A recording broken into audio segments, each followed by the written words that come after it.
We've got some fun questions up here. I want you guys to ask questions. Raise your hand, yell something out.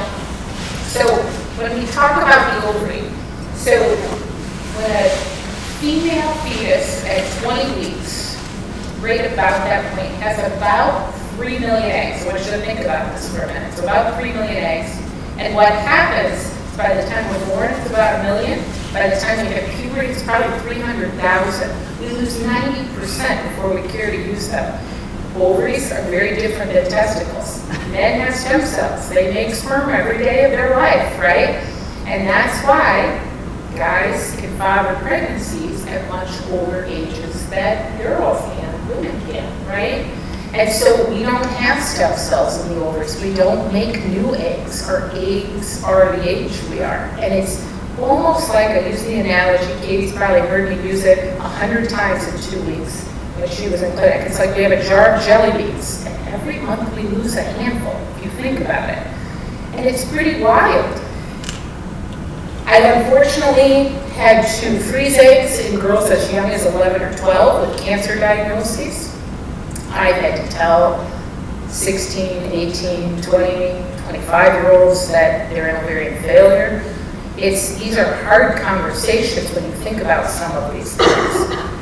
You know, my older daughter came home as a freshman from college with her friends on winter break, and they all sat in my office and said, you know that blood test you do on women to look at their egg pool, can we do it? And I'm like, you guys all want to do this right now? Yes. Next thing you know, all 7 of them are in my office, you know, and all drawing their blood. And we can talk about that and, you know, how empowering it is just to have a little bit of information about your egg pool. It's not perfect. It's not a perfect test. It doesn't tell you, can I get pregnant, yes or no, when I test a 35-year-old or a 40-year-old. But it's a really empowering blood test. We'll talk about that too. So one of the things I want to talk about is the menstrual cycle. I already knew somebody had a question already about the menstrual cycle, right? Yes. What did you want to know about the menstrual cycle? Some people call it like the 5th vital sign, and we need to talk about it because changes in our menstrual cycle often really tell us something's going on with our body. And it's important to talk about it. I think it was something like, what is a normal? Yeah. What's normal? What's considered a normal menstrual cycle? So once they start, so the first 2 years when a girl starts menstrual cycles, it's very normal to be irregular, okay? But after about 2 or 3 years, they should fall into a pretty regular rhythm. It should usually come every 28, 29, 30 days. If a female is ovulating normally and ovulating well, it can come truthfully almost like clockwork. Full flow should pretty much start within a half of a day. So pre-cycle spotting is abnormal. If you spot for several days before you have full flow, that's abnormal. It can be for a lot of different reasons, but it's abnormal. So usually the amount of bleeding can be maybe 3 to 5 or 6 days when you talk about how many days you have bleeding. But it's really important because when the ovary starts to age more rapidly, our cycles get more frequent. So instead of being every 28 days, now they're every 25 days, every 22 days. That's abnormal. You can have thyroid disease, and your cycles get shorter. You can have elevated prolactin. You can have prediabetes. You can have inflammation from other autoimmune diseases, and cycles get shorter or longer. A lot of girls in high school are athletes. They're runners, they're gymnasts, they're dancers. They expend a lot of calories. They're muscular, their BMI is thin sometimes. One of the first things the brain does when it wants to preserve calories is shut down the menstrual cycle. Actually stop ovulating first, and then you stop having menstrual cycles. Doesn't mean that there's something wrong and the ovaries aren't working. It just means they're sitting there quietly waiting for a signal from the brain. So it's called the HPO axis, hypothalamus pituitary ovarian axis. So the hypothalamus takes in all these signals from around the world and says, whoa, you're spending too many calories. I think I need to protect some calories that the body's using. And it shuts down a signal to the pituitary. long-standing, anorexia, eating disorders, long-standing, sometimes change the actual proteins that the pituitary makes. And women come to me at 30, 35, their cycles are still a little irregular, they're not getting pregnant, and I start to probe about maybe their high school or college years. I say, yeah, I did have an eating disorder for 5 years, 6 years, 7 years. Sometimes they don't fully recover and they need medicines. I have to give them injections of FSH or LH, the proteins that our pituitary makes, to make your ovaries wake up, but the eggs are still there. So it's hard to assess these things. But the blood test that's become pretty popular is AMH. I guarantee you, Katie heard me talk about that every day for 2 weeks because we use it. It's a protein that's made by the little pea-sized follicles that sit there in the ovary. And it's almost like a factory line. We ovulate. This month, we started recruiting 6 to 8 months ago. It's pretty wild when you think about that, right? So a lot of interesting things. So this is kind of the clinical spectrum of ovarian aging. So, and I see these women every day in my clinic. So you go from your fertile years to sometimes there's this little window. Some women who have more miscarriages than typical are showing signs of early ovarian aging. Then we use terms like diminished ovarian reserve. I see that every day in my clinic. Now, it's a combination of a couple things we'll talk about. Societally, the age at first live birth and marriage, more women pursuing careers, that's gone up over the last 30 years. It's gone up by about 5 to 7 years. So women are having children at later ages. Their eggs are a little older. I have women that come to me at 45, 46, where their success rates sometimes are less than 1%. It's hard, and they've kept themselves so healthy. And they don't even look it, but their eggs are still that age. And that's a hard conversation to have. So we talked a little bit about cycles. Amenorrhea is when they really go away. So if you take a woman from, say, 40 to 50, average age of menopause in the U.S. is 51, 51 and a half. Over a 5 to 10 year period, a woman can be perimenopausal. Cycles get shorter, then they space out. It might be every couple months, every 3 months. Estrogen goes down, she has some night sweats, some hot flashes. Lexi's heard me complain about those many times. And so she sees my estrogen on the counter because I think it's my miracle drug, but that's me. I had a much earlier menopause than I wanted to. Somebody asked me up here how I chose this field. And I think it's important to share. If you would have asked me when I was about 18 years old, I wanted to be a doctor, but I was going to be a neurosurgeon. And I was volunteering in a clinic, filing medical charts just to get some exposure in the medical field. And I didn't feel well all of a sudden. The room started spinning and I collapsed. Had no blood pressure, they called 911, didn't really know what was going on. And unbeknownst to me, I had a 10 centimeter mass in my abdomen that bled intra-abdominally. And I woke up a couple days later having had a huge surgery. They thought it was a cancer, ovarian cancer. Luckily it wasn't. It was a complex mass of 3 different tumor types. And a general surgeon took out that ovary. So I just lost half of my jar of jelly beans, right? When I was 21, a mass appeared on the other ovary. So here I was. In Chicago at the time, I sought out this expert, the egg expert, right? And so I went in, and at that time, you couldn't freeze eggs. Freezing eggs didn't become standard of care until 2012. This was a long time before that. This guy told me, he said, do you have a boyfriend? I said, yeah. He said, do you like him? I said, no. He said, well, you better like him because maybe you better have kids sooner or you'll never have kids. This guy scared me. So I went home and started reading about eggs and the egg pool reserve, and I never stopped, and here I am 30 years later. And my ovaries squeaked out a couple eggs, two blonde eggs to be exact, but I had early menopause by, pretty much 40. But that's my personal story, and I'm happy to share it and talk about it because it's important.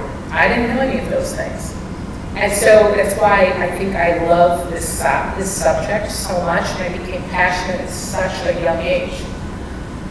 We're actually really studying the environment. So going back to what I told you, you establish your egg pool in utero. So when a woman's pregnant, carrying a pregnancy, probably exposures matter too, right? So there is some emerging evidence that our peak egg pool may have to do with exposures in utero, that there are genetic predispositions that make us lose eggs more rapidly. And then there are probably the environmental pieces, inflammation being a big one. You know, there are mother-daughter studies, so I always, do tell women, sometimes younger women, ask your mom, ask aunts, ask sisters, when you have irregular periods. Could it be more signs of polycystic ovarian syndrome, signs of endometriosis? What was your mom's age at menopause? So there are heritable factors in age at menopause, but it's not the only thing. And so we've done some studies where we took women with early ovarian failure and did whole exome sequencing on them and found several genes that were de novo mutations, and most of them are in DNA repair genes, which is really interesting when you look at aging in general. This is fun. Does anybody know what Turner syndrome is?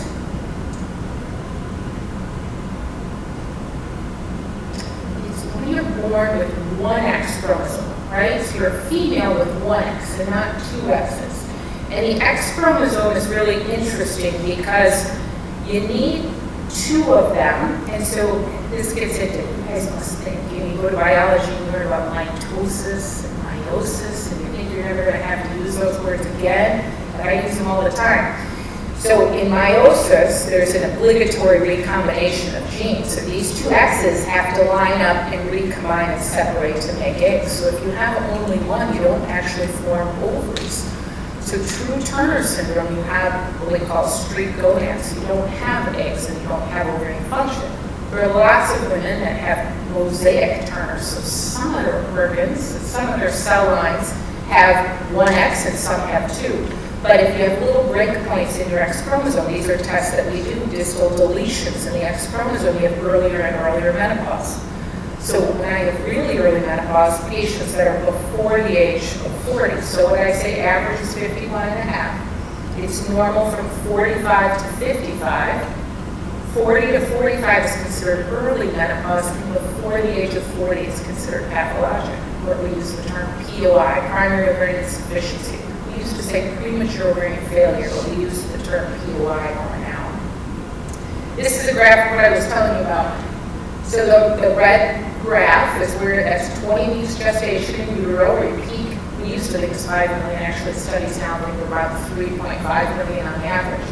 By birth, we've lost 80%. By puberty, we've lost 90%, which is wild when you think about it. It's not meant to be scary. It's how the ovaries mature and how our eggs develop and how they kind of tee themselves up to ovulate. Actual menopause occurs when we're down to 1,000 left. So how did we figure out these numbers? This is a really interesting picture. This is an ovary. Hangs from a couple of pedicles. If you look, people don't realize the surface of the ovary, so that's a zoomed in picture where all those tiny little follicles, like call them miniature jelly beans, sit. We don't make anymore. They sit there and they wait to be recruited. Some might be recruited in 6 months, some might be recruited in 6 years. I go around and I teach the pediatric surgeons, don't touch the ovaries. Don't burn around there. Don't leave those eggs alone. Women who have endometriosis, which is an inflammatory disease, we actually consider it an autoimmune disease. It's where the endometrium or lining of your uterus, the implants get outside the uterus. They land on the ovary or the bowel or the bladder. And every month when you bleed, those implants bleed too, and it's really painful. Women have very painful periods. You have a lot of inflammation in the pelvis. So you can have inflammation in the ovaries. And some women with endometriosis can have lower egg pool reserves from chronic inflammation. Inflammation is a big term you'll hear me say a lot. Autoimmune diseases, other things that cause inflammation, the environment, how we have inflammation in the environment is a big piece to probably accelerated aging as well as kind of poor health. But one tiny cubic millimeter contains hundreds of follicles. So you can see we try to be conservative in surgery. When a woman has a mass on her ovary, we try to only take the mass or part of the ovary out. You know, we really try not to remove an ovary unless we really have to. So it's interesting when you think about the ovary, the normal size ovary is only about this big, right? So it's got to carry all those thousands of eggs. So there's a ton, and I'm going to kind of go fast through some of these slides because I want to talk through things. But so we got taught, we were in school, we got taught there's this magic age. It was 37. That it was like all of a sudden you woke up and your egg pool fell off a cliff. We used to use it, and we use the term advanced maternal age when a woman has a pregnancy of 35 or older. Why is that? Where did that come from? What happens at 30? When I woke up at 35, I thought the ceiling was supposed to fall in. I woke up at 37, I thought it was supposed to fall in. We use that term because it actually was a term coined by insurance companies to start covering genetic testing, because it's where miscarriage rates start to go up, or genetic abnormalities when you think about things like Down syndrome, even Turner syndrome, things that can happen at birth, go up as our eggs get older. Chromosomal abnormalities go up as our eggs get older. We actually pick on the age of the egg a lot more than we pick on the age of the sperm. The egg is big. It's one of the largest cells in our body. Sperm, to drop off its DNA, the egg has to have a cytoplasm, all the proteins to line up those chromosomes and help them divide normally. And it's fascinating because if you start having an older egg and an older sperm, the egg can't repair the DNA damage of sperm. So this is actually some of the complicated stuff that I do in the world of IVF and complex kind of reproductive health. They did autopsy specimens. So you're like, how did we figure this out? How did we figure out the egg pool? They literally took autopsy specimens over the years and counted every tiny little follicle in the ovaries to figure out what normal is. So what we figured out is we don't fall off a cliff at 37. We just have, anybody who likes math out there, so it's a power model, so it's just kind of an increasing, right, slowly over time. It's accelerating a little bit more. And this is just, again, a different way to look at data. Look at how our ovarian reserve declines. And then the other one I use just to scare my children sometimes, and might have to drink some milk or take vitamin D. She won't take it. I leave it out on the counter. I'll talk about vitamin D later. Maybe this talk's going to get her to take some vitamin D. That's going to be my win tonight. That's going to be my oxygen. And so when we lose the most eggs, so I say this to girls all the time. When you hit about age 20, there's a couple of things happening. You're almost at peak bone mass. That's why I always kind of push, do we get enough calcium? Do we get enough vitamin D when you're younger? You reach peak bone mass, then we maintain and lose over the course of our life, right? It's kind of a similar thing that's happening in the egg pool reserve. Recurrent miscarriage, I'm just going to move kind of quickly through it, but I told you it can be a sign of ovarian aging. And it is something that can happen to women. And one of the most common things that we look for, so there's just studies saying that if you take women that you look to see what their egg pool reserve, if they have recurrent miscarriage, and those women that have recurrent pregnancy losses are more apt to have lower egg pool reserve. We don't know if we lose our better eggs first, we don't, or there's something else going on hormonally. So there's this other thing going on, right? So I told you, women get married a little later than they did 30, 40, 50 years ago, which is great, right? We pursue careers, we're in the workforce, we get to do all these things that we love, but we have to look at the environment, we have to look at our egg pool reserve. I freeze a lot of eggs in women who pursue careers. They haven't maybe met somebody, they're not ready to have kids, they're 30, 33, 35. What does the data say? What's the best age to freeze eggs? If you can, probably 32 and under to have good quality eggs. When you freeze and thaw those eggs, Again, it's a huge sell. So, we've come a long way. Success rates with egg freezing, when it started in the 2000s, were not that good. Now, they're much better. Maybe 88% of eggs survive the thaw. Not all of them. It's a numbers game. If I have a 30-year-old who freezes eggs, she needs to freeze about 6 to 10 mature eggs to have a 60% chance of one live birth. We are not efficient reproducers. I say this all the time. Cats, dogs, they're in heat. They have sex once and they have a litter. We are not efficient, right? We are not. The odds one egg makes a baby is probably about 17%. You think about it, right? It has to fertilize, develop, the cells have to divide, it has to be genetically normal, it has to replant, all those things. So it's pretty wild when you think about it. One of the coolest things that I've studied over the years is if you look many years ago at industrialization, right? We started living longer because we weren't dying of bacterial infections, right? We started putting preservatives in food, we package foods in plastic, foods last longer. We're not getting sick from these bacterial infections. Well, what are we looking at now? Now we're looking at the plastics. Now we're looking at the environment. Now we're looking at all these preservatives because a lot of things are causing more inflammation in the body. And it's interesting because we're seeing more cancers in younger patients. We're seeing more autoimmune disease. We're seeing more infertility. And I have a couple, I know this is empowering women's health, but I know some of you have sons too. And, it's important to talk about sperm, and there's a couple slides showing that we've seen in the last 30 years, sperm counts have dropped by 62%. It's pretty wild. And we are really looking at the environment.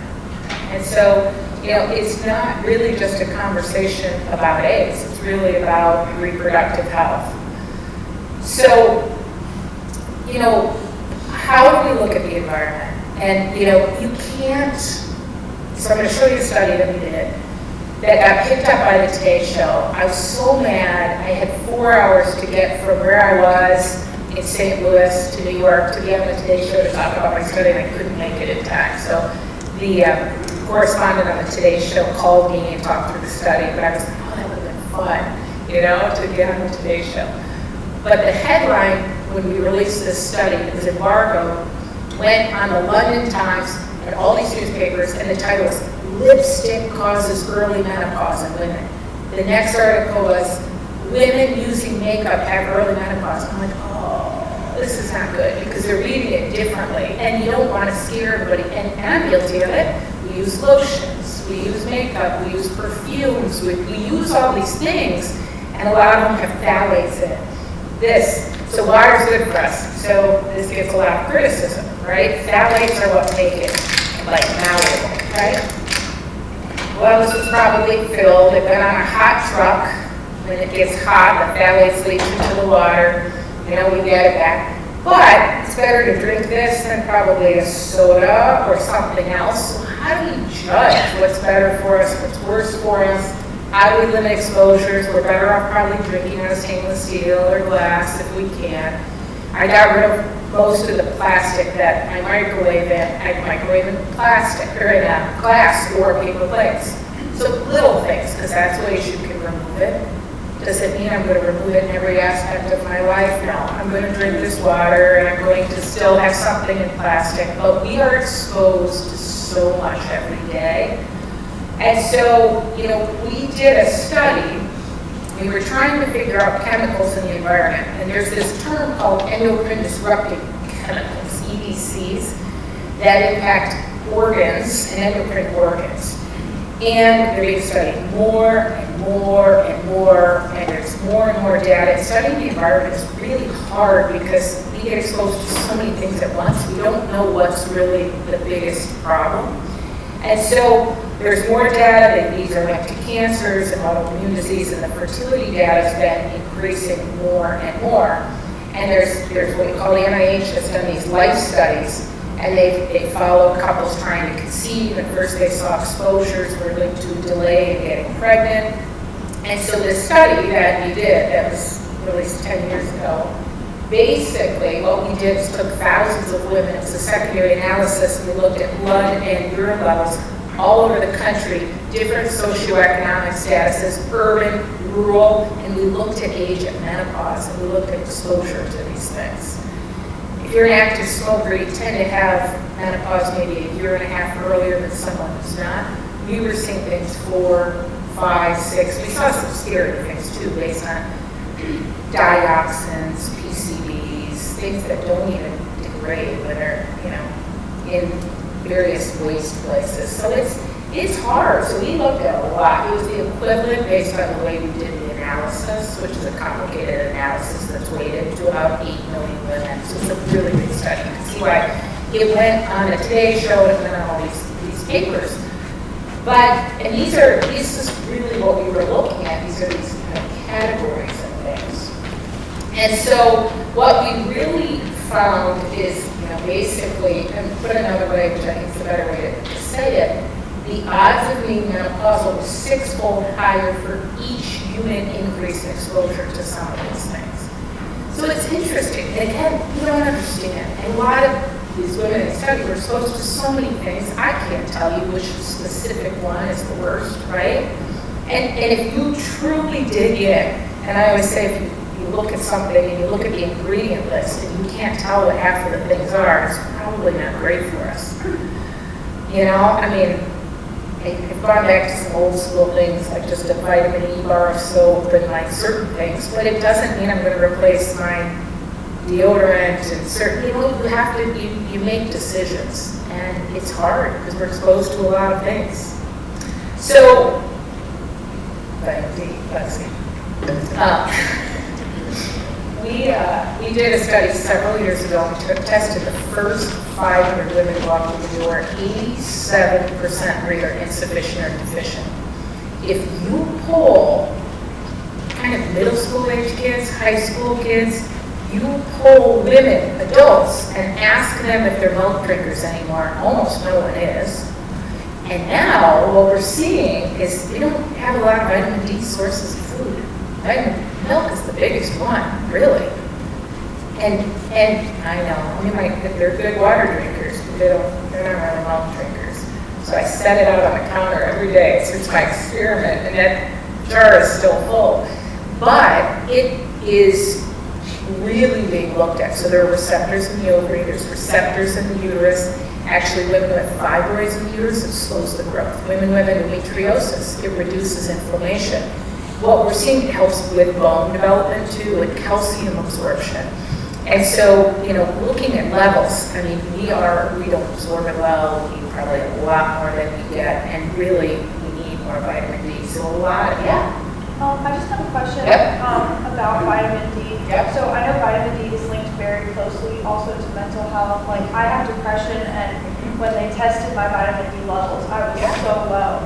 And a lot of people who have depression, anxiety, mental health disorders have a very low vitamin D. So are we seeing like sort of the same connection with problems in people who have mental health problems also have this sort of stuff? It's a great question. And, you're right, vitamin D receptors are in the brain, they're in a lot of places. And there's a secondary role too. So vitamin D deficiency can be linked to more inflammation in general.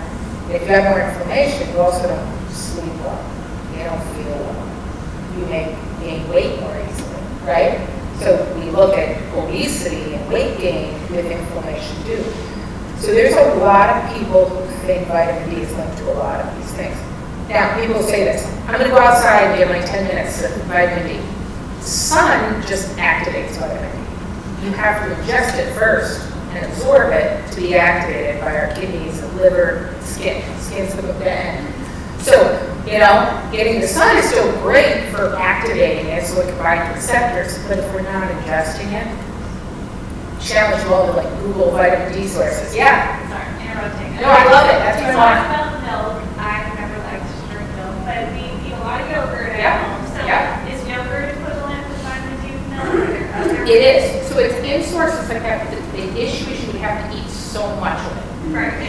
And so even to get adequate calcium, you almost need 5 8-ounce glasses of milk. a lot, right? Okay. A day. Nobody who drinks that in here. I want to know. My brother does. We go through 6 gallons of milk. Yeah. Every week. Yeah. Yeah. There are some people that like it, but we just don't see it anymore. And how much more lactose intolerance are we seeing now? So now we're seeing more inflammation and poor absorption and more bowel issues. And so, I mean, now are we getting as much in almond milk and soy milk? And then for a while, soy's, oh, that's estrogen. Maybe we don't want that too. Actually, soy comes in. I've written editorials on soy. Good soy is actually good for you. If you look at in Japanese culture and places where they actually ingest good amounts of soy and large amounts of soy, it's actually very good for you and they have lower breast cancer incidence. So it's not a true story when we look at soy and estrogen. So do you have a recommendation of a specific brand or a specific company to get vitamins from? Because obviously people aren't going to be drinking 5, 8 glasses, Yeah. 8-ounce glasses of milk, especially like for someone like me who's lactose intolerant. I don't drink a bunch of milk. I don't eat a bunch of dairy. I guarantee you, Katie heard 1,000 women ask me what supplements to take. The same line I always use. Unfortunately, in the United States, the FDA does not regulate supplements. You could open a supplement store in your garage if you wanted to and sell them. You don't always have to tell the inactive ingredients. You can claim you have a proprietary blend. There are fillers in supplements that you don't even know what they are. This is the problem. And there are hundreds and hundreds of different companies out there. And I promise you, they are targeting our kids on TikTok and Instagram, and they get me too at night. I'm like, oh, that's a good one. Maybe that will absorb better. I'm going to read about this company. I'm guilty of it. So there's not a perfect company. The bigger the company, you know, think about walking through Walgreens. What do you see? Like Centrum, Nature's Made, some of these brands that are larger brands, they self-submit to a lot of quality control. They've been around a long time without a lot of issues, so a more reputable brand is more likely to be one chosen, but unfortunately there's no good ones. There really isn't. You know, I mean, and there are certain things that are just not absorbed well.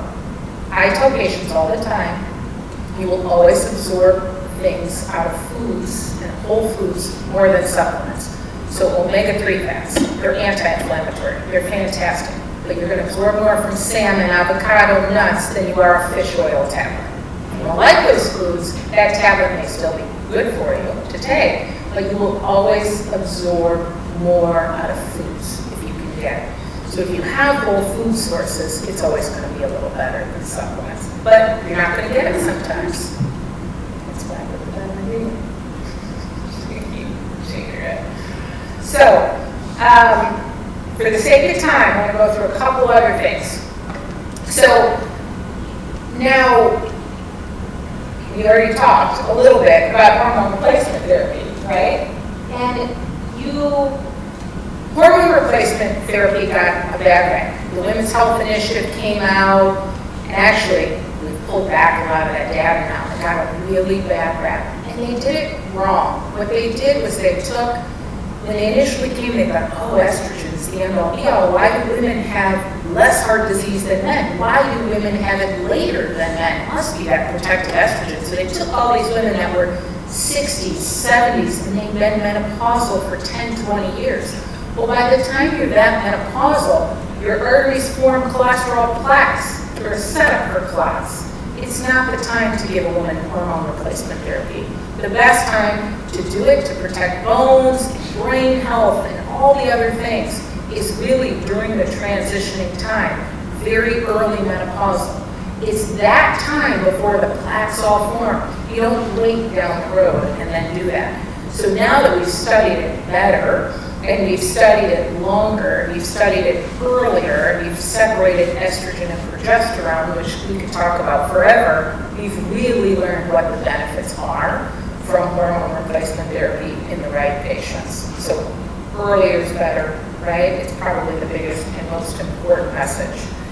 Young girls who don't have good ovarian function, we have to look at that too. You know, and some of our girls who are very hypothalamic, going back to some girls that are thinner, if their estrogen's a little lower, sometimes we do put some of these girls on, say, birth control pills, a synthetic estrogen. It's not a natural estrogen, but it'll protect the bones. It may help her think a little bit more clearly. I can't tell you the number of women that are in their 20s that come to me, not because they're trying to conceive, but by the time they get to me, no one has thought to check their egg pool reserve. And they say, oh, it's PCOS. And then they get a diagnosis of depression, anxiety, ADHD. They get this long list, and now they're on all these meds, and no one's checked their hormones or their ovarian function, and come to find out their estrogen's so low, we have estrogen receptors everywhere. You take a woman's estrogen away, she can't think clearly. She's foggy, she's depressed, she doesn't sleep well. You have so many estrogen receptors in the brain. So HRT, you know, is a story that's a long one that I could talk through forever, but it's really important to understand the needs for our bones and our organs and our heart health and our brain health. It really, really is important. The last couple slides, and then if you've got some time just to get some more. This was in the New Yorker. End of children, birth rates, and this is an interesting conversation right now. World fertility rates and unprecedented getting decline. The Lancet just put out that our entire global society is changing right now. I just flew back about 7 days ago from speaking. There were a couple of us from the US and Dubai, and this is one of the talks that I was giving. And because we're looking at it around the world, they did this great study that just was recently out. In 14 countries, they looked at all different socioeconomic statuses. 31% of adults said they had fewer children than they wanted. Up to 60% said this was financial. Almost 20% said they were having a hard time conceiving. What's really interesting is that Sub-Saharan Africa is right now 29% of the world's births. By 2100, it's going to be 54% because it's one of the few countries that is not below replacement levels, and I'll talk about it. It's just a little history lesson for those of you who probably know it, depending on age.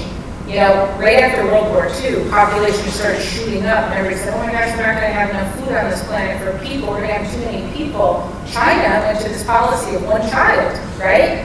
And so they changed their mind too, right in about 2016, and went to 2 children, and they went to 3 children actually in 2021, I think. But it unleashed this global panic. This is what happened. If you look at this curve, this is what happened. If you see right here, this is, I mean, where we were. We had about 2.5 billion in 1950, and we're about 8 billion right now, about 8.5 billion. We're going to peak at about 10 billion or so in 2100. But this is what we weren't talking about. Look at the red curve. The red curve was fertility rates, and they are coming down fast. And it's a really complicated talk, and I love to talk about some of these things. But if you look at financial constraints, more people are saying, I can't afford children, or I can't afford more than 1 or 2 children. That's an important part of this conversation. There are some choosing not to have children. But there is a part of this story that we're starting to see play out is actually the declining fertility rates are pretty significant. And we're seeing it. It's the number we use is 2.1. You need per woman, births per woman to replace the population is 2.1. In the US right now, we're about 1.8. We're headed to about 1.6 in the US. South Korea, 0.7. There's a lot of conversation that they're one generation from not, having any more births. And it's a really interesting conversation around what countries in Europe and Asia that are taking a big hit and what's happening. This dotted line is replacement levels. So, I think there's a lot of positive parts to this. This is why you could talk about it forever. Contraception is more effective. Women's rights are increasing. But again, coming back to what I care about is when we look at fertility, we're living longer, but there is more inflammation, there's more health issues, there's more disease. Greater than 50% of people are in poor health. We live half of our lives in moderate to poor health, right?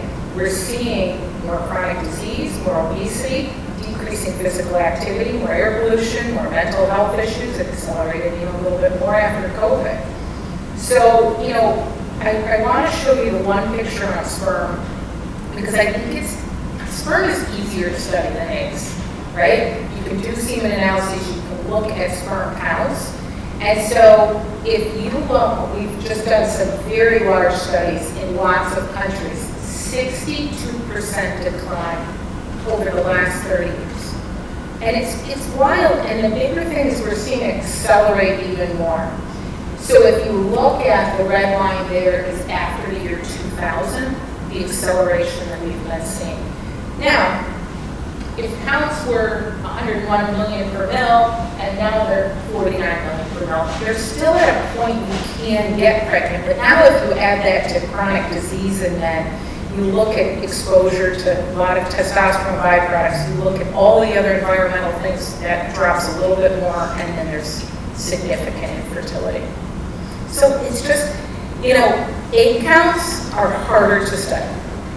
We have genetics, epigenetics, and really, they're very tricky. You can use these blood tests, but they're harder to study when we look at declining fertility rates. And I had to add this in because I get asked this all the time. If I had my period at an earlier age, does it mean my eggs are going away faster? It's not true. Is earlier menarche when you first have periods, linked to earlier menopause? No.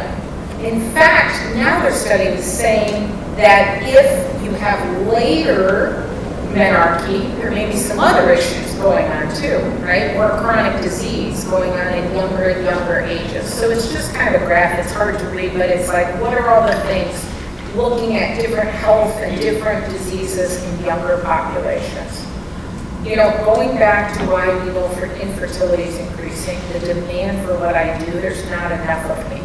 I mean, we cannot service, we'd have to almost have 100-fold more subspecialists doing IVF around the world to really reach the needs of what we have to do. It's been dramatically accelerating. Actually, that 2018 jump was in China after they released the one-child policy because infertility had gone up so significantly and the needs were so significant. So my point is kind of where we can access care, which is another thing that I love talking about. We're really getting into automation and AI and technology and scanning and from ultrasounds at home and some of the things that are happening and how we can actually be better and improve access to care. And finger sticks for blood tests. They're kind of making like a tampon that you can almost put in that talks to your phone and scans women's ovaries, right? I mean, all sorts of things that we're starting to learn what we can use our iPhone for, right? It's wild that what we're seeing come down the pipeline.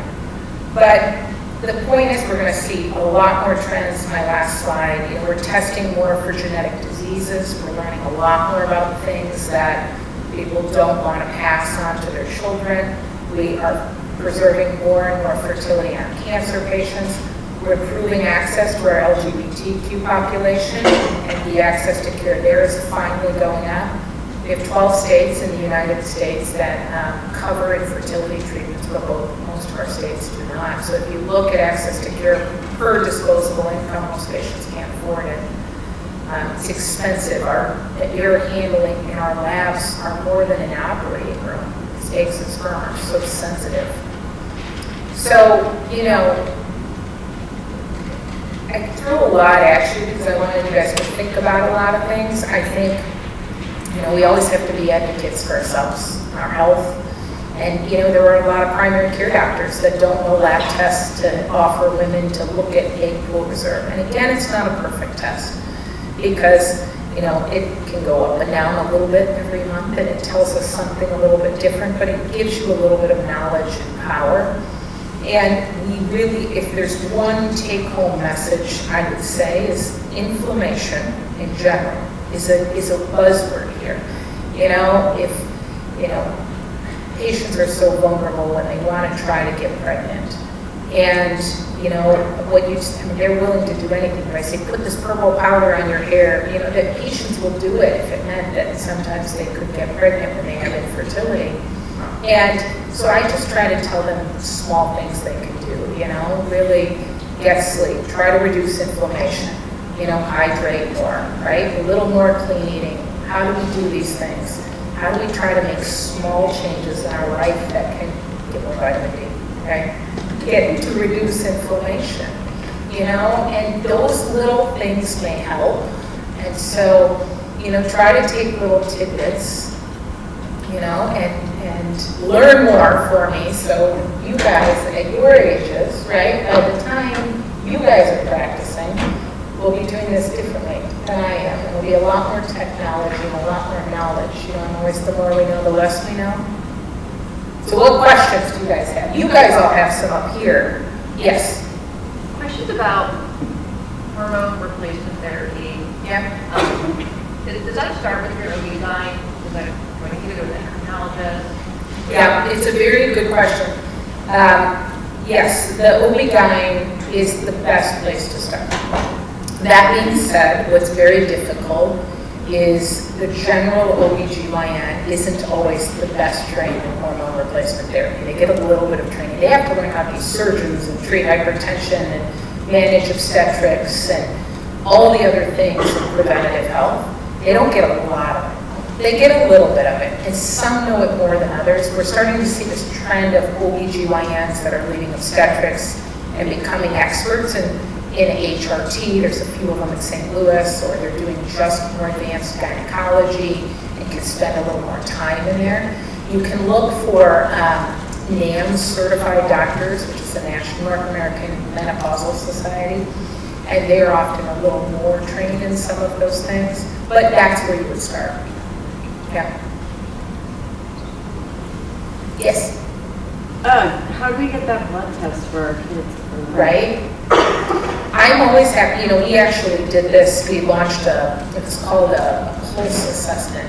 So we did it for just in case, like if things didn't go through insurance, it was like $99. And we would do the blood test and even an ultrasound, which you can either do abdominal or vaginal, and basically just to try to get a peek at egg pool reserve. And we did it for men too, for semen analysis. Just so if anybody didn't want to do anything, they just wanted, we call it a pulse of their fertility. So we still have that. So just to try to get awareness out there. I thought about doing what we call it an AMH event, and we may do one again. We've done them for kind of just society and put them out there. And we try to do one a year too. But it's just, you know, it's, why not? Sometimes is what I say, knowledge is power, but you know, you have to be able to talk through it. And if any of you guys ever do it, you know, you can find me. You know, my Amber.Cooper, kind of, you can find me, I will talk you through that result, okay? You can seriously find me. Katie, how many AMHs did I talk about in 2 weeks? I know. It was every day we talked about it. Yeah. It's a huge part. Yeah. That was like one of the first things we assessed from the blood application as well. Have you had this done? Yeah. Yeah. What other questions? Yes. Earlier you talked about how a lot of women freeze their eggs, and I know that you said that a lot of times, like a lot of them don't survive that process, but of the ones that do, are they less likely to become a baby than ones that are still in the ovaries? It's a good question. It's still the biggest predictor if an egg makes a baby is age of that egg. So if it was, hey, I have a frozen 30-year-old egg, but now I'm 40 trying to have a baby, that 30-year-old egg is probably going to do better. When it comes to, it's going to less genetic abnormalities, mean it's a little more likely to fertilize, develop, and be genetically normal. So, I mean, frozen thawed eggs are a little more fragile than fresh eggs. So it's not always my first choice, but we are freezing eggs more and more and more in the last 5 to 10 years than we have in a really long time. Yep. Yes. What's the biggest myth you've heard that you'd like The biggest myth. It's tricky because I think I would say the biggest one, my pet peeve, is when we talk about genetics, and because I have a passion for genetics, if we think about genetics, the human genome, right? At WashU, when I was studying genetics, we were one of the top genome sequencing institutes. We were part of the Human Genome Project. It was all in the paper. We finished the human genome in 2003. Well, we didn't really finish it. There was like another 8% we didn't understand. And we just really figured that out in like 2022. Only about 2% of our genome actually codes for proteins. If you think about this, a lot of us are 99.9% the same. So what makes us different? There's so much about genetics and epigenetics and regulatory portions of the genome that we do not understand. And when I see people do genetic tests, and this is what I say all the time, somebody will test an embryo and they say, well, that was a normal embryo, I put it in my uterus and it didn't work. And I'm like, I never use the word normal. You know, even our doctors don't understand the genetic tests they order sometimes because they're so complicated. They didn't get training in genetics. You know, sometimes we're looking at portions of the genome, or we're trying to look at 2 copies. So I think that the biggest myth in the genetic space is that we actually understand these tests. A lot of these tests are kind of screening tests. They're only testing for a minuscule portion of the genome. So that's a big one. And I think the other one on a day-to-day basis is if a woman is having menstrual cycles, she thinks she can get pregnant.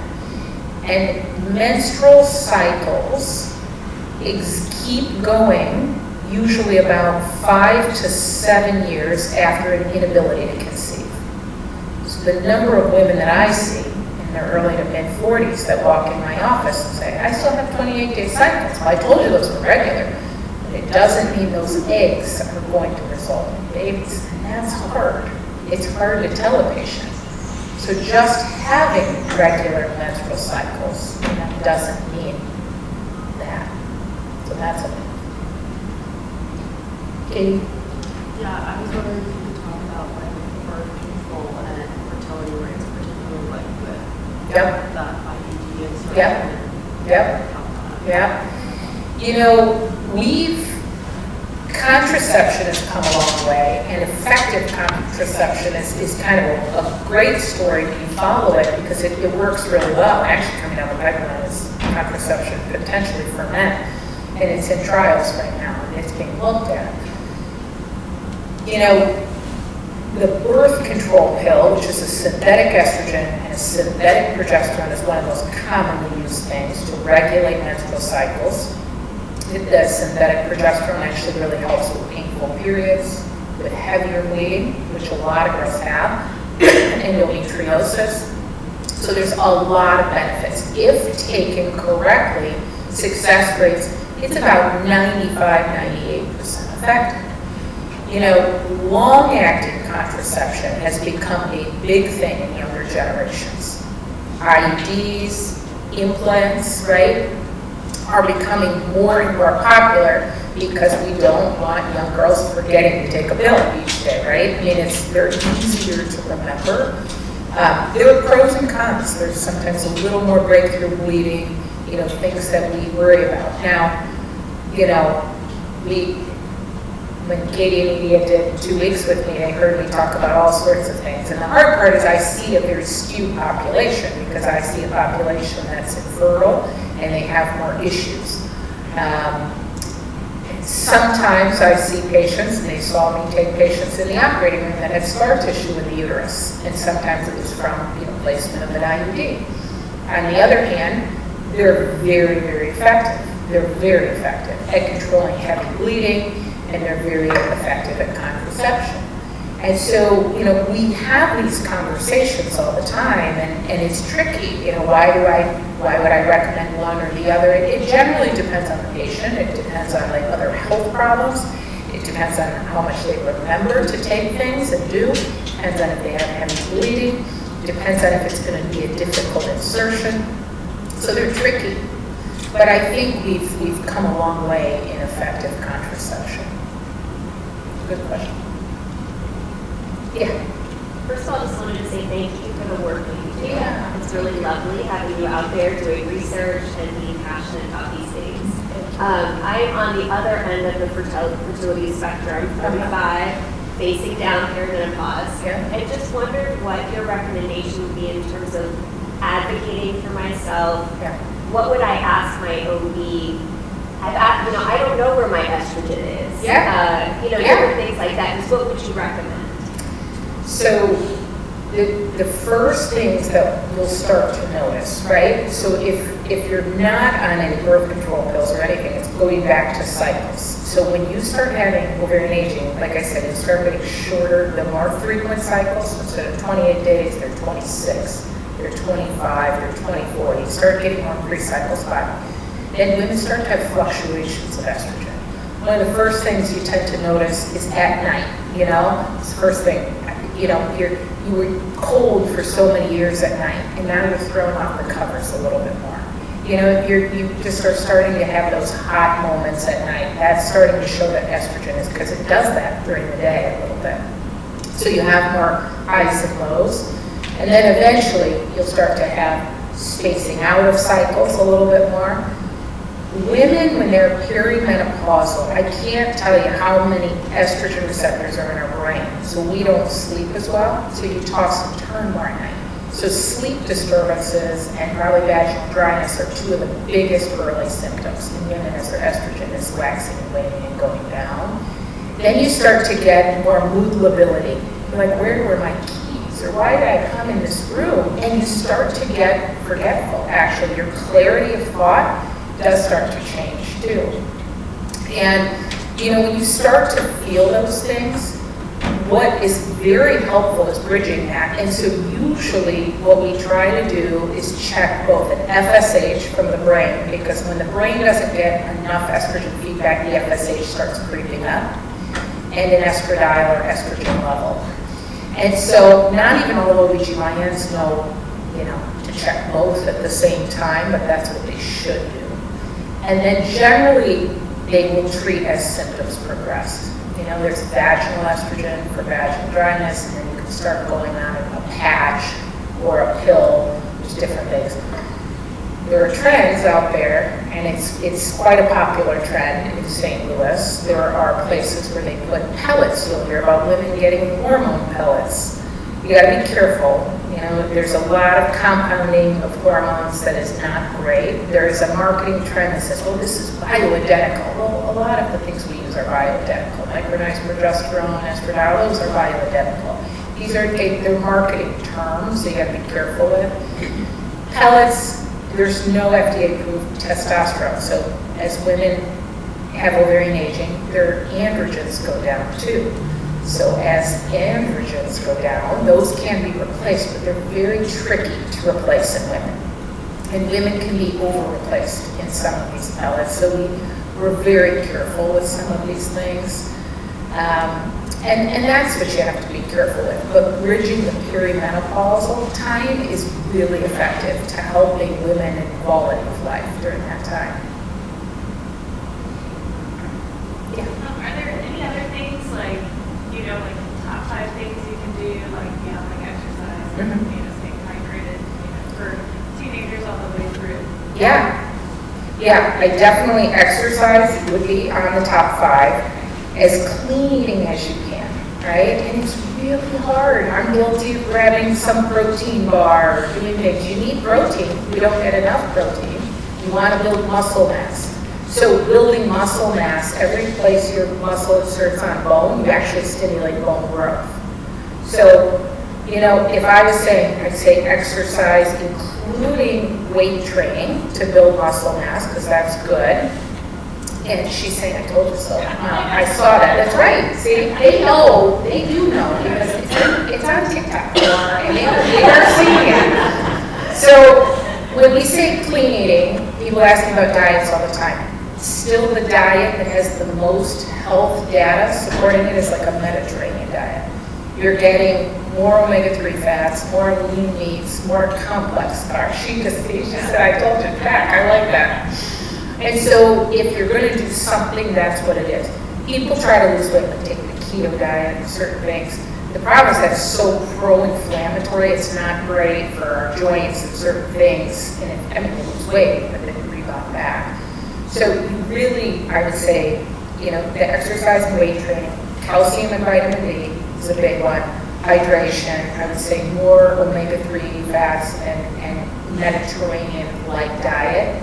And really it's probably, the other part of inflammation probably does have to do with our nervous system, stress and anxiety and getting sleep. It's getting sleep and, really trying to de-stress when you can, which is a really hard thing to say to probably everyone, right? But it's important. Yeah. So when you look at your labs, what's the optimal vitamin D level of vitamin? So usually we measure 25 hydroxy vitamin D, which is activated vitamin D, and usually it'll say normal is 30 to 100, okay? There's a lot of data saying we'd really like to be probably in the 50s or 60s. 20 to 30 is insufficient, and below 20 is really deficient. And I mean, 8 out of 10 women that walk in my door every single day are below 30. And probably 80% of this room is below 30, myself included. I just happen to take more of it. Yeah. So you're on the menopause journey, you're already taking HRT. Is there anything surrounding how long you should? It's a great question. So at first we said, okay, about 10 years after natural onset of menopause. So that would take us to about 60, 61. There is some data to say if we've been on it from an early age, and we don't have a lot of other chronic disease, we may be able to stay on it a little longer. There are lots of studies of women who've stayed on it even into their 70s, right? The debate is like, how much estrogen, how much progesterone. If you have a uterus, you have to still slough the lining. You can't just expose it to unopposed estrogen or have an IUD or take the uterus out, right? So that's where some of the breast cancer data pushed back at us, right? We weren't meant to maybe be exposed to progesterone all the time. And so some women are on estrogen all the time and they just cycle, 10 days a month they take progesterone. So we're still trying to study that part of it. Estrogen itself is probably the more cardioprotective part of it. But it's a great question. It's still being looked at. Yes? I know we're going back to diets, and I know a lot of female specialists will some recommend blood type diets. So I was wondering if some people also say like those don't work at all, and some people say that they think it's worse best for them. So I was wondering. Yeah, there's been a lot of attempts to look at, blood types. So A, B, AB, O, or RH, positive or negative. Or look at HLA typing. So now you're even going deeper into that. Probably there's not enough data to support it. And I think the big picture things are for everyone, right? Now, some people think based on HLA typing or certain blood types, you're more prone to certain things or inflammation, but I think a lot of the things we've talked about really applies to everybody. Yes? So I work out a lot, like 5 to 6 times a week, but can you work out like too much? Yes and no. You're doing a good thing, and there's a ton of data to say we should be active and really be active, physically active, much longer than we are, right? And so working out every day is fine. You just have to be smart about it. You don't overuse certain joints, right? You're not expending so many calories compared to what you're taking in that your periods have gone away, right? So you have to listen to your body. If you're at a healthy weight and you're building mass and you're switching up sort of your hands, it's leg day, it's arm day, you know, you're doing things like that, you're doing a great thing for your long-term health. You're training your body, you're building more bone mass, those are all really good things. So in general, as long as your eating habits are good and you're getting enough protein and you're getting the things that you need, you're probably not doing too much. Yep. Yes? Okay, so when we become perimenopausal or menopausal, sometimes women are like, oh, I'm having trouble losing weight or maintaining my weight. And people say, oh, it's just your hormones. So what do you say about that? Yeah, so there's no doubt that when you have lower ovarian function, estrogen is linked to our metabolism and how we do metabolize things. The problem is we lose muscle mass, our joints get a little stiffer. All of these things happen when we decrease our physical activity. Then inflammation goes up as the hormones go down. When inflammation's up, it slows metabolism effort even more. So this is like this complex circular discussion that comes back to inflammation actually quite a bit. It's not a perfect answer because if you go on hormones and you're on a significant amount of progesterone, well now you get more water weight, right? It's tricky, but it's more of that circular discussion that comes back to inflammation. Because even if you're menopausal and you're reducing inflammation, you're doing all the other things, you probably won't gain as much weight if you're still active and you do those things. But we probably don't need as much caloric intake, right? And so it's not a perfect science. I mean, hormones do help. Estrogen does help, and it will lower a little bit of inflammation.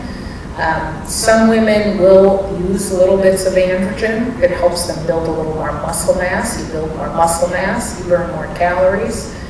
But it is linked to inactivity and inflammation a little bit more than hormones, if that makes sense. It's a good question, and it's true. Yeah. So when that said people have menopause or they're pathological, that's why we're here. I had the absolute worst menopause, didn't know what was going on or things like that. I was losing my mind and nobody was giving me answers, and some of the things you talked about I did because I didn't know what to do and we weren't talking about this. So I'm very excited that, this just has to be a normal conversation because mine wasn't good, and then once I finally got the answer, I didn't have estrogen in my body for so long that I was not allowed to go on an estrogen, HRT, because my doctor said, no, you'll have the risk of stroke and heart attack. It's just way too much. So that was really an unfortunate miss, but that's also one of my passions for why I'm here, to help anybody with that. Are there any now, since I'm 62, and it's been quite a while since I went through this, is there anything else I have to worry about post-menopausal and for this? I'm going to try to drink, I drink a lot of milk, but not that much. I'm going to do it, my vitamin D, I think I do it in the sun. Okay, so I can learn a lot. Yeah. Is there anything else I can be doing this far out of menopause to help me? Yeah, it probably comes back to the same thing. It's physical activity, it's building muscle mass, even like little 5-pound weights. Just doing those, every insertion going to the muscle, you stimulate almost a little more bone growth, your osteoblasts or your osteoclasts. Those little things really do help. And yes, adequate vitamin D levels, making sure you don't have thyroid disease, and then really the inflammation and insulin resistance. So, when it comes to pre-diabetes, diabetes, things like that, insulin resistance is a big part of inflammation, and we have more genetic susceptibility to it, depending on our family history, and how we metabolize carbohydrates, and then it's really clean eating. I think it comes back to how much can we do that, Yeah. What health screening should women prioritize? And how often should women go to the gyne, when should you think about getting to gyne, all that stuff, like especially more catered towards young women, what vaccine should we make sure we have, and like how do we protect against STIs and STDs. A lot of good questions there. It gets more and more difficult. So pediatricians are not well trained in gynecology. They really aren't, right? So most OBGYNs will start taking patients as early as sometimes like 16 or 18, right? And I think that there's a lot of fear that if I'm going to go to an OBGYN, I'm going to have a speculum exam or something's going to be uncomfortable or the conversations are going to be difficult.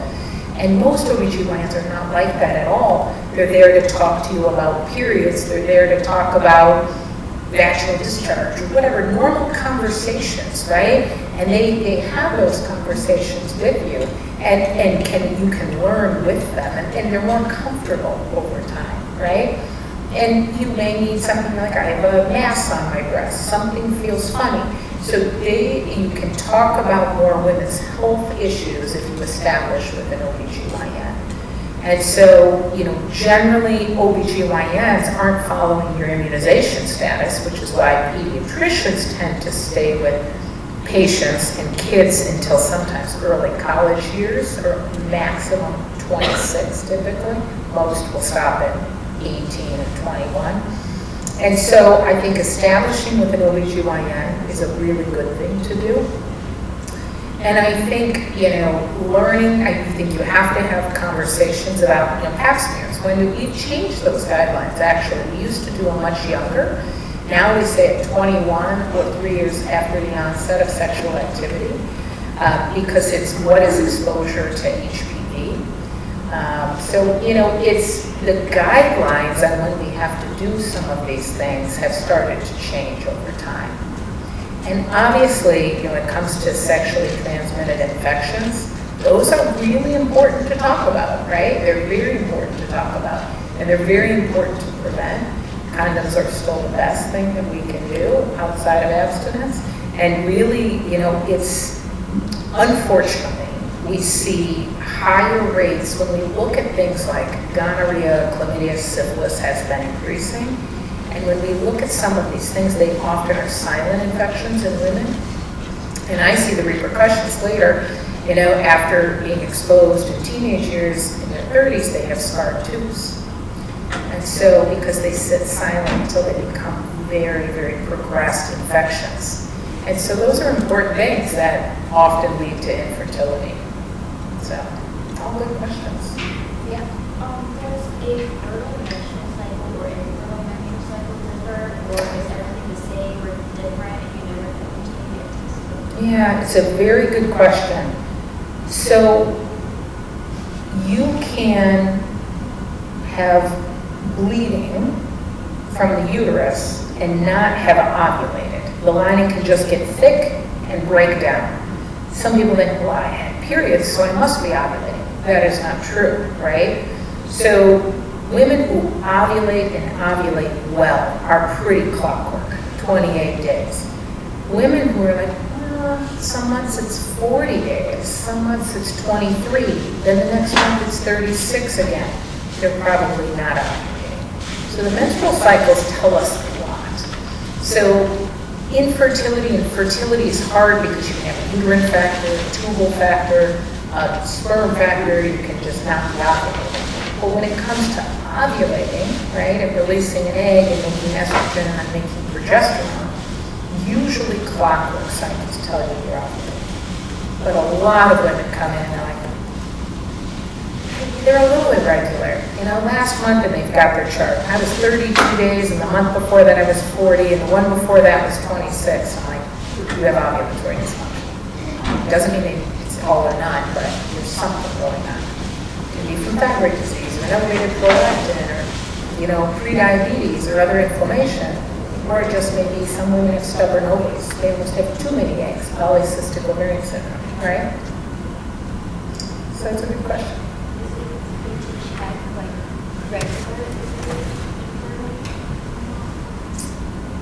You mean like check in often and like your egg pool reserve or what? Yeah, like if you're able to have kids or not, that's like that. It's a hard question to answer, right? Because it's not, because there's so many factors involved in that. And so, what you can do is check in on certain health measures. You can track your periods, right, which are good. You can check in on some of those blood tests for your egg pool reserve. But it doesn't always answer, can I get pregnant, yes or no? So those are complicated questions, Is there a difference between not ovulating and being infertile? Can you not ovulate and then eventually ovulate and be fertile? Yes, absolutely. So a lot of young women can have polycystic ovarian syndrome, and they've got so many eggs, so many little tiny follicles. Their ovaries are almost stubborn, doesn't listen to the brain, so they don't ovulate in their younger years. But now, going back to when the egg pool declines and they normalize a little bit more, their cycles get more regular, they start ovulating. So you can have issues ovulating when you're younger, or you can have thyroid disease, or you could have, been a gymnast or a dancer and your BMI is so thin, but then as that gets better, you can ovulate again. So yeah, you can go from not ovulating to ovulating. Yep. How do people usually check for PCOS? Because I'm big into genetics, so I did like a genetic test and everything, and it told me I'm at a 50% more Higher risk. Than 50%, whatever, of having PCOS to do genetics. And so I'm just wondering, how does that get tested? Yeah, it's a good question. So polycystic ovarian syndrome, it's not a clear-cut disease, it's kind of a spectrum. And there's a defined set of criteria. You have to have some clinical evidence of elevated androgens or testosterone for a woman. And so either the blood test is higher, or clinically you can have abnormal hair growth, like on your lip, on your chest, on your abdomen. And so that generally can mean there's a little higher androgens. And then you have to have some ovarian dysfunction. Now, the tricky part about PCOS is it can get better and worse, right? And so sometimes people equate having PCOS with gaining weight, but they're different things. You can be more insulin resistant, and it can make PCOS worse, but it doesn't mean they're the same thing. So you can have lifestyle things in the environment that makes it a little worse, and it expresses itself a little more. But see, we can carry polymorphisms in the genome that put us more at risk for something, but it doesn't mean we'll definitively have it. And that's where the environment and other things come in. Yeah. I could talk about stuff online, right? Yeah. You brought up the thyroid type. I'm wondering, I have borderline hypothyroidism. I have what would you suggest what test should your doctor be doing to get full answer? Yeah, so autoimmune thyroid disease is the most common autoimmune disease in reproductive age women. So we see it all the time. So generally, sometimes we'll even check to see if you have TPO antibodies. If you do, you're more apt to evolve over the years. Women wax and wane. You could have subclinical disease for years before you become overtly hypothyroid. So you really kind of check in. Your TSH is what most check for. That's what your brain makes to push your thyroid. The higher it is, the harder your brain's working to keep up. But what you also need is a free thyroid level, or free T4, to know what's actually being made. And so usually you wax and wane for years before you have overt disease. We treat it a little more aggressively when women are trying to get pregnant, because when you carry a pregnancy, the baby doesn't make its own thyroid hormone until about the second trimester. So we're a little more aggressive in reproductive age women, but we let it wax and wane when you're not trying to be pregnant. So if you're not trying to get pregnant and you're subclinical, would you suggest that you take medicine earlier on or wait? Sometimes you can treat if there's other things going on, or you feel like, you know what, I've got my joints are bad, I've got a little autoimmune disease, I'm gaining weight, I'm struggling, a little more symptomatic. Some will treat, but the hard part is once you go on meds, you're sometimes on meds for life. And you could wax and wane for years without needing them. So it's sometimes a tough call, and that's why you kind of have to watch it a little bit if you think you're really waxing and waning, maybe every 6 months, see where you're at. Yeah, especially if you're starting to get more symptomatic. Yeah. Yes?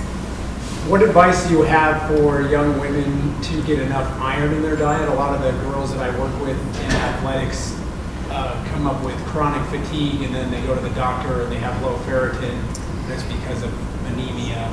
What advice do you have for young women? Yeah, that's a great question. You know, a lot of girls that have heavier periods, their iron scores go down first before they become clinically anemic, right? Ferritin can be an inflammatory marker too, and so it's tricky because it's, again, comes back to inflammation. Definitely, you know, trying to get iron sources. You're going to absorb more from food in the diet that's rich in iron than anything else. If you have a picky eater, then you probably could do an iron sulfate, you know, tablet, supplement. The problem is the supplements constipate women all the time, and you get a vicious cycle of that too. So food sources would always be my first choice.